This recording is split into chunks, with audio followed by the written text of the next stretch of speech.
Hi, on this video I'm going to explain how to clean the Rascal Dog Big Squirt. It's really quite easy to clean. So let's go ahead and get started. But first I want you to know that dogs and puppies are naturally very clean animals. So please keep the box clean so that they'll want to come back, they'll want to use it, okay? So stay on top of keeping the box nice and fresh for them. When they have a bowel movement, simply pick up the stool, and for the sake of this infomercial, that's a toilet. Throw it in the toilet, okay? For cleaning the grass, simply fold the grass in half. We do have a Rascal Dog litter box laundry bag on the website.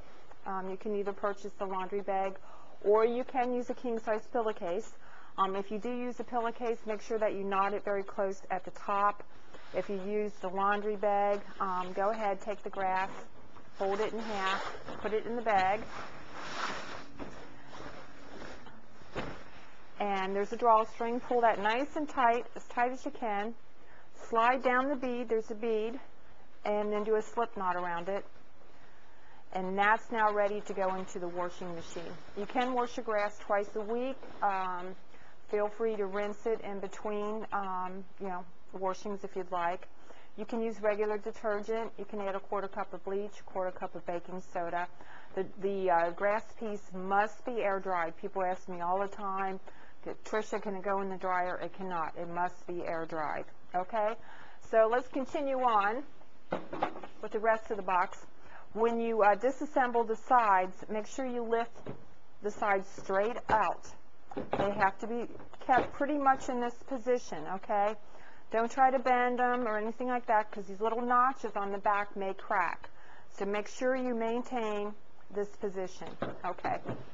When your dog urinates, or when there's urine in the bottom of the basin, just go ahead and tip this and put it and flush it down the toilet, the urine. You'll want to clean this really good at least once a week, preferably twice. You can use a hot soapy water, which is my preference, or some people use a baby wipe or an antibacterial wipe, and just take it all apart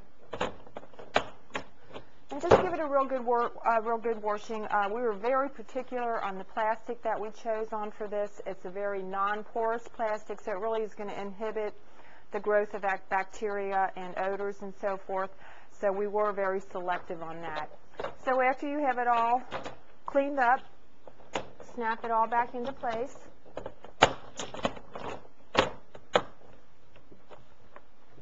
And remember to maintain this position with the sides. And just line those little notches up with the holes. And there you go. You can put your grass in, lock your pad in, or use the grate only, however you want to use the box. Thank you.